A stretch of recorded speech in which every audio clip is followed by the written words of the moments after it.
Pues me parece que es central. O sea, sin innovación, pues simplemente no habríamos tenido pues, progreso en general. Si siguiéramos con carretas, pues no hubiéramos tenido automóviles. Si siguiéramos con automóviles, no tendríamos automóviles eléctricos. Ahora, la innovación pues es como el distintivo prácticamente de la humanidad. Los periodos en que no ha habido innovación precisamente en la historia han sido los periodos más oscuros, más retardatarios, y yo favorezco mucho pues, aquellas instituciones, aquellas prácticas que precisamente fomentan esa innovación.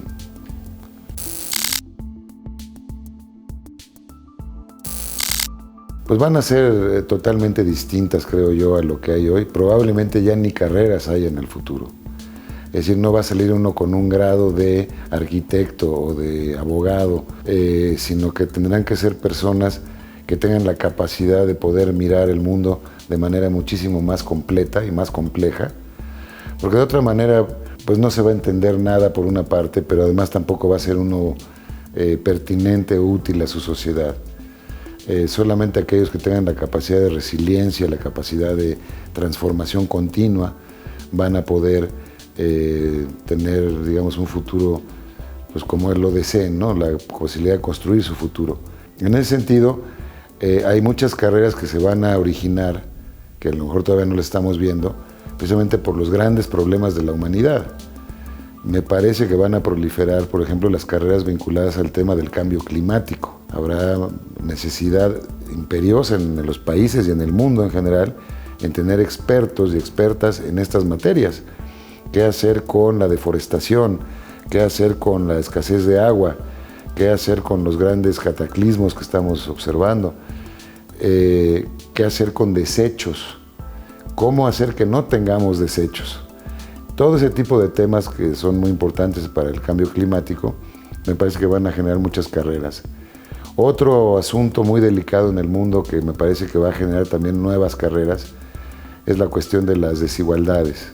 No se trata de que, y es imposible además de que, indeseable incluso, que seamos todos iguales, pero sí que tengamos ciertos niveles, estándares de desarrollo y de bienestar suficientemente altos para que podamos convivir. De otra manera, pues vamos a tener una suerte de gran enfrentamiento entre unos sectores y otros sectores de la sociedad. Entonces menciono simplemente dos, pero diría yo que el paraguas general de esto es que los grandes problemas van a generar las grandes carreras del futuro.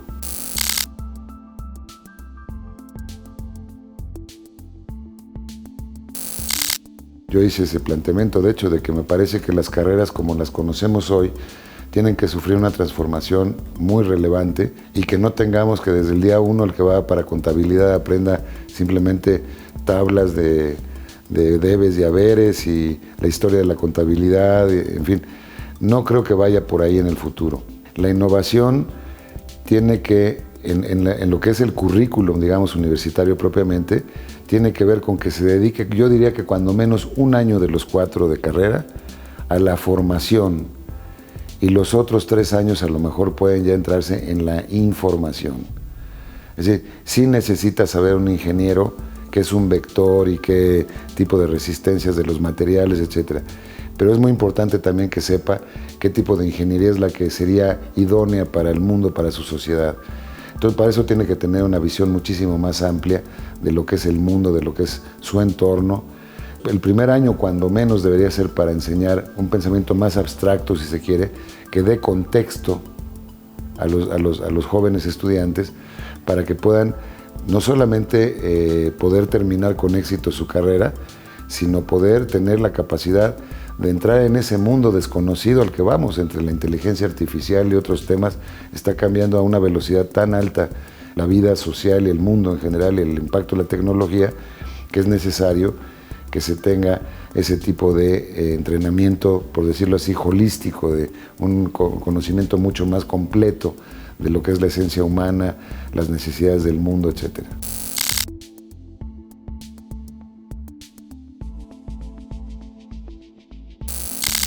Bueno, de hecho sería interesante ensayar una institución mexicana, por lo menos en México, diría yo no puedo hablar por otros países, pero donde precisamente se articularan estos esfuerzos y estas necesidades.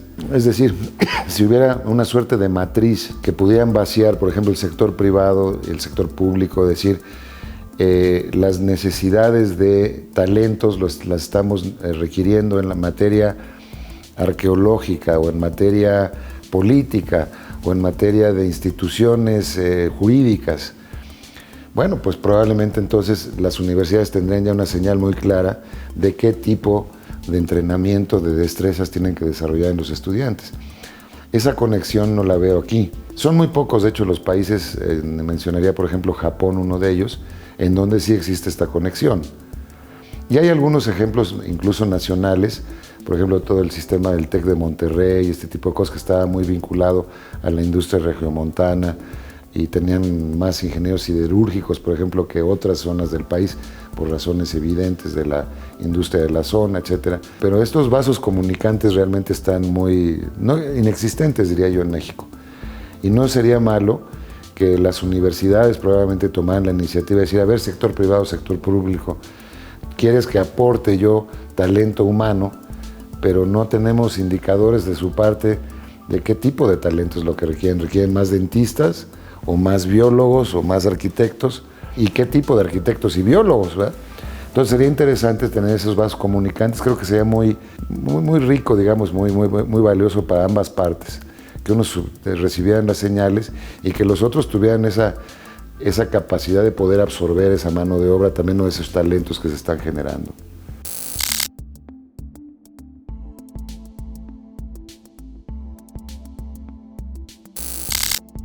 Fundamental. La verdad que ese es uno de los grandes faltantes en nuestro país. La verdad que la investigación se va dando mucho por el investigador, más que por la... Y claro, obviamente hay investigaciones más pertinentes, menos pertinentes. Yo no pondría una suerte de mordaza o de censura a qué tipo de investigación se debe hacer y cuál no.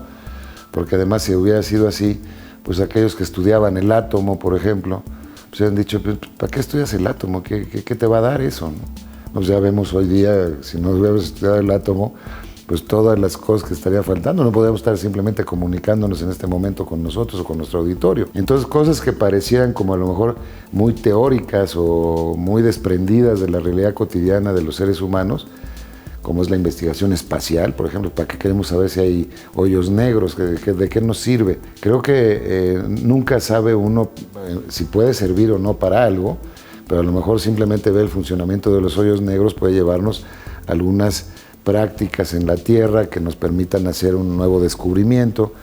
En fin, no lo sabemos, la mayoría de las cosas que no sabemos hacia dónde pueden llevar. Lo que sí es importante es que la investigación pues sí tenga una pertinencia muy alta para el mayor número de personas y que seamos punta de lanza, ¿no? Es decir, de otra manera pues siempre vamos a estar sujetos al pensamiento que se crea en otras partes del mundo. Me parece que tener investigación propia nos puede llevar a tener pensamiento propio y soluciones propias, que además son únicas en el mundo, ¿no? Las preocupaciones, los problemas de México no son como los de Suecia o como los de Polonia o como los de Australia. Son nuestros problemas y tendríamos que tener investigación pues muy en casa, digamos, para esto.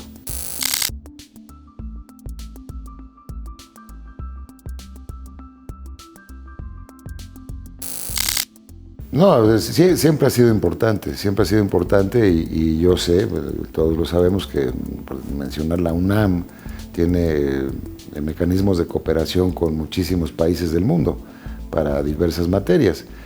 Y hay incluso proyectos y logros ya, como es el observatorio que está en el Cerro de la Negra, en el estado de Veracruz, que se ha hecho con el concurso de franceses, indios, norteamericanos, canadienses, franceses, por lo menos.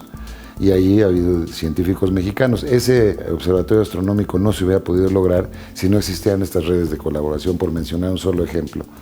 Pero nutre a todos. O sea, los indios aprenden de nosotros como aprendemos nosotros de los franceses y los franceses de los americanos. Entonces sí es muy importante mantener esas líneas de comunicación. Ahora, me parece que hay un paso previo que en México no hemos ensayado, que es el de la colaboración entre las universidades mismas de México.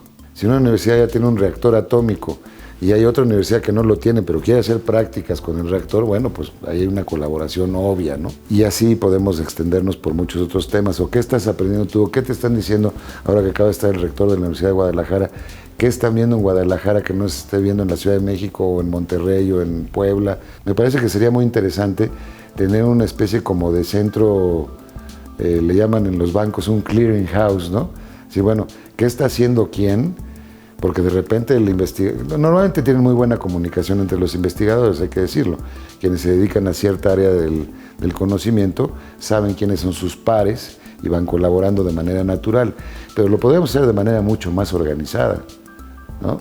Frente al tema tal de preocupación en México, por ejemplo el agua, que es un tema que cada día es más preocupante en el país. Bueno, hay expertos en agua, desde luego que los hay. ¿Qué tipo de estudios se tendrían que hacer, qué investigaciones para ir resolviendo ese problema de la desertificación, etcétera, de la falta de agua en el país?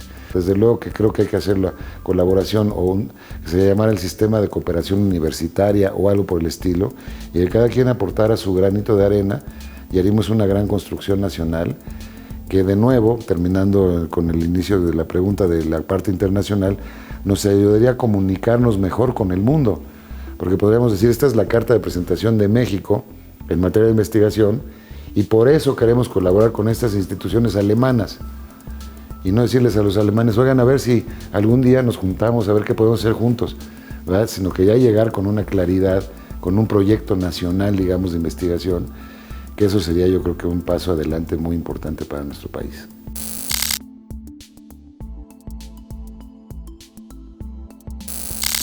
Sí, sí, sí. De hecho, yo he estado insistiendo en tratar de hacer ya. En México no tenemos sistemas de reconocimiento del talento. No tenemos los Sirs de Inglaterra, ni los Caballeros de la Legión de Honor de Francia, o los Tesoros Vivientes del Japón. Tenemos la medalla Belisario Domínguez, ¿no? Que la da el Senado, de acuerdo a cómo esté la composición del Senado. Y es una cuestión que realmente pues, es una especie como de condecoración casi al mérito político, ¿no? O la mayoría de las veces al mérito político.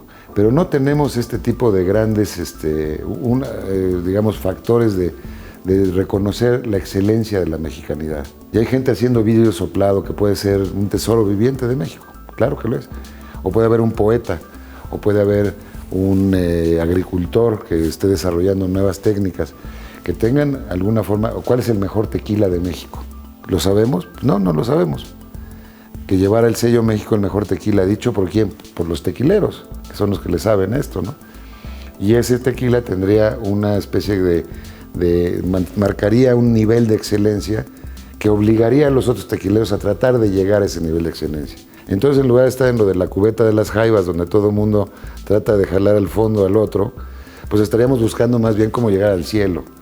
Entonces creo que ese tipo de sistemas, que está ligado a todo lo que estamos hablando de innovación y todo esto, ¿cuál es el estándar más alto en materia de innovación en México? Yo no tengo ni idea, no sé si ustedes lo sepan. Bueno, pero sería bueno que lo supiéramos los mexicanos, claro que sí. Y bueno, puede decir una innovación ¿en qué? Pues puede ser una nueva aplicación financiera, puede ser. O en el mejor chef del país. No lo sabemos, porque no tenemos un sistema de reconocimiento del talento. Entonces me parece que eso podría ser muy útil, porque mandaría señales a todos. Imagínense en esta Universidad de la Libertad presentando el caso del mejor tequila de México. Vamos a analizar por qué tal tequila ganó, porque lo hizo de qué manera, qué marketing tuvo, qué tipo de diseño de botella, qué procesos lleva, son tradicionales, ¿no?